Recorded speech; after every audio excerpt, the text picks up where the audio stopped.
Assalamualaikum warahmatullah. Deriraɓe wondaɓe jaygol jahale on kofnama on gilanama kayrol juruɗɗi kala ha taweteɗon fou derɗi ko mon Adamou Harouna. Deriraɓe ɗuɗɓe ɗo posade des questions ji concernant interplanète ɓe programme ji muɗum je umra e hijju diga umra ji chaka lebbi umra lewru suumaye e non noon hijjore. Ngam ɗo mi wari ha mi wanna en détail ji goɗɗi seɗɗa e explication deydey musamman maɓe maranɓe haaje yahugo umra nder lewru suumaye. Ngam ɗo gatane en hakkilo diga arande vidéo ha yahugo ragare heɓa pamon explication je mi wari hami matina en. Aran man ɗo ni en mbi interplanète ɗum agence de voyage et de tourisme deydey to mari haaje billet d'avion kala billet d'avion je giɗɗa fou avion doggojum ha dow duniyaru pat a wawan heɓugo billet d'avion may ɗo ha interplanète e non noon to a mari haaje visa lesɗe goɗɗe ɗon nder duniyaru to a tokki egal interplanète a wawan heɓugo deydey visa lesɗe ɗe man ɗo. En andi ardiɗo interplanète ɗum ceerno Modibo Galoun. Ngam may ɗo ɓeɗo mari organisation équipe ɗon musamman je suklanta deydey kala sungulla deydey ha interplanète fou diga modiɓɓe imam en deydey jannginoɓe holloɓe himɓe deydey no gaɗirta kuuɗeji hijju e non noon suklantoɓe ko larani diga waɗugo billet d'avion visa e ko nandi be majum suklan on deydey kala jahaleji ɗi marton haaje yahugo fou diga Arabie Saoudi e ko nandi be majum. Ngam may ɗo e nandi ɓe ɓurtini promotion spécial promotion deydey ko larani umra lewru suumaye ha kala on mo mari haaje fou ɗum 1 550 000 ha 1 550 000 ɗo ɗo hawri diga visa billet d'avion aller retour diga transport nder Arabie Saoudi man ɗo diga ummago Madina Makka Jeddah ko nandi be majum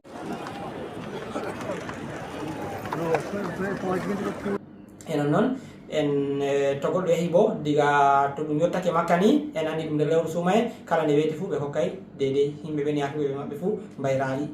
ñamduji men bo ɗi mbowuɗen ha min haɓɓe ɗo ɗo ɗum seɗɗa deydey avantage yadugo be interplanète ɓe jippina ɓe berna himɓe bo ha nokkujeji deydey labɗi e ƴaggiɗi deydey ɗi dayortirayi be julurde annabijo malla bo julurde deydey masjidul haram ɗon deydey seɗɗa deydey ko larani explication ɗo. Ngam may ɗo programme umra ɗo ɓeɗo matina kala on anniniɗo yahan umra lewru suumaye fou yawa waɗa dabare diga jotta yara visa muɗum yoɓa ceede muɗum ngam kujeji may ɗo sanjake na banta wakkatiji ko salino ɗo himɓe ɗon jaa umra chaka lebbi jotta man ɗo wane e himɓe bo ɗon ɗuɗɓe taskiɓe yahugo deydey umra suumaye man ɗo c'est à dire que to hakkilayi umra suumaye hikka ɗo ɗum tammi marugo be limite. Ngam may ɗo to a yawayi a yehi a yoɓi lawi ɓe gaɗanma visa maɗa may no il se peut que to hakkilayi to a tefan visa fo a heɓayi. Ngam may ɗo on giyan mi tammi warango en image ji ha nder vidéo wollo on tammi larugo image ji man be vidéo ji ɗo ɗo ɗum vidéo ji filmadi jummare salinde ɗo ni ha masjidul haram ha Makka ɓe mbi ko ɓurata plus d'1 million de fidèle himɓe ko jumɓi ha julurde man ɗo plus d'1 million himɓe en andi julurde man ɗo bo babal julurde man ɗo ɗo hosa ko watta 2,5 millions de personnes ko julurde may ɗo hosata ko watta en mbiyata himɓe million ɗiɗi be reeta deydey ko julurde may ɗo nde hosata asawere salinde ɗo bo himɓe ko jahi en andi ɗum umra caka lebbi noon tan umra suumaye warayi mais plus d'1 million c'est à dire que himɓe jaha wane. Ngam may ɗo ɓe gaɗi délai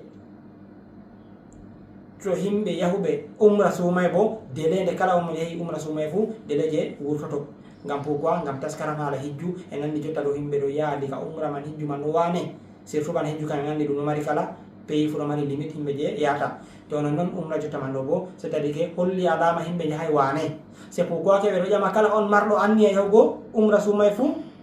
ma yawa ɓaɗito bureau ji interplanète ma bo contact ji en tammi hokkugo yara visa yara passeport muɗum ngam heɓa ɓe gaɗa dabare waɗango ɗum visa e yoɓa ceede muɗum bo heɓa ɓe gadana ɗum deydey billet d'avion muɗum ngam haala programme yahugo man ɗo.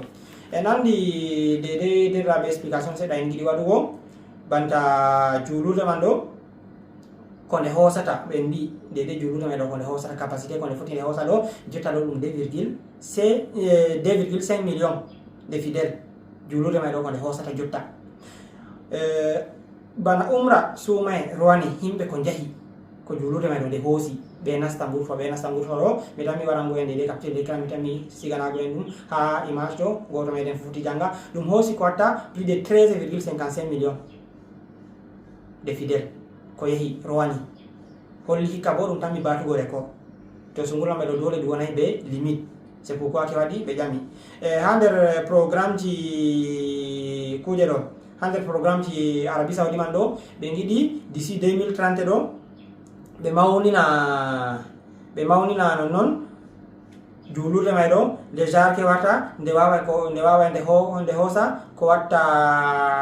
himɓe ujune nayo himɓe million nayo pardon mi yiɗi wigo na ujune nayo himɓe million nayo e nande mbi jota ɗum hoosa 2,5 million ɓe giɗi kono ɓe 2030 ɗum warta ɗum wawa ɗum hoosa ko watta nonnon ko watta 4 million ɗo ɗum seɗɗa de nder explication ji den mbiya cuwa en explica men tan mi resugo image ji may ɗon goto nder meɗen fuu foti laara e nonnon image ji be vidéo ji ɗi on gi mi resani en ɗo bo ɗum vidéo ji on ɗi goto nder yimɓe Interplanet filmani en en direct jumɓare salide ɗo oɗo tawe Arabie Saoudi man ɗo o jumbi ha Masjidul Haram on o filmi o yerɓani en dalila may ɗo en mbiya to kawrendi ɓe vidéo ngol heɓa derraɓe giya ngam may ɗo marɗo anni a botorago ɓe promotion wanga Interplanet waɗi 1 550 000 ceede umra lewru sumay fuu yawa matotira ɓe maɓɓe ha dow numéro ji je en accata ɗo yaha yoɓa ceede muɗum heɓa ɓe ganna ɗum visa heɓa wona ɗo rassuré ɓe dede jahangal muɗum on marɗo anni a yahugo wala passeport bo waɗa dabare ha yoɓa ceede muɗum yimɓe Interplanet suplanto ɗum ballito ɗum kolla ɗum waɗa dede passeport muɗum en andi passeport jota kam waɗugo ɗum ɗum hunde on dede hoyde mais ɗum hunde on nde hani a yawa waɗa to mari anni a yahugo hijju ko umra yaha waɗu dabare waɗu passeport maɗa diga jotta e nonnon ɓe maranɓe haaji yahugo hijju bo diga jotta gaɗe dabare jeehi bindite to joɓay ceede moɗon on puɗɗa weesugo ceede moɗon diga jotta ngam heɓa onona rassuré en wiɓana hijjiro en andi d'office kañum kam ɗum ɗo mari limite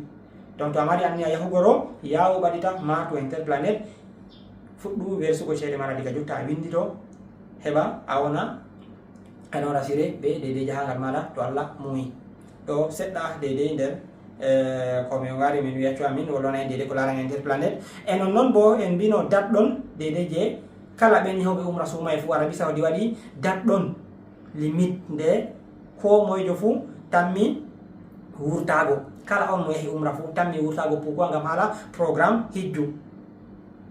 kala on mo hoosi visa fou le 29 4e mois 2025 ɗo c'est à dire que yetta noon janvier février mars avril c'est à dire que le 29 avril ko moyjo fou wurtoto dole ko moyjo fou to kala on ummiɗo lesdi yaasi yahi Arabie Saoudi fou donc à partir du 29 4e mois ɗo moƴo fuutoto pourquoi ngam haala taskaram hijju donc ɓen marɓe anniya yahugo umra peut-être ɓawo sumay fou donc c'est ɓe mara habaru dede ɗo man ɗo ngam ta goɗɗo weddito to ɗo ɗum seɗɗa dedei ko larani Sungulla Interplanet en gari en gaddi en tammi continue ko ɓe dedei vidéo yettindinoji feere feere ko larani sungullaji hijju e umra ha Interplanet en tammi yeddugo ɓe ardaniɓe Interplanet bo en tammi waɗugo vidéo ji en tammi posingoɓe question ji ɗuɗɗi e nonnoon modiɓe e imam en ɓe tammi en wiugo kujeji ɗi hani marɗo anni a yahugo umra ko hijju ko hani taskano hedde ko yaha ton man ɗo to Allah mum yerdi derdi ko mon Adamou Harouna mo jeygol jahale jeygol pulaku hofnata on wiyata on jarama wassalamu aleykum.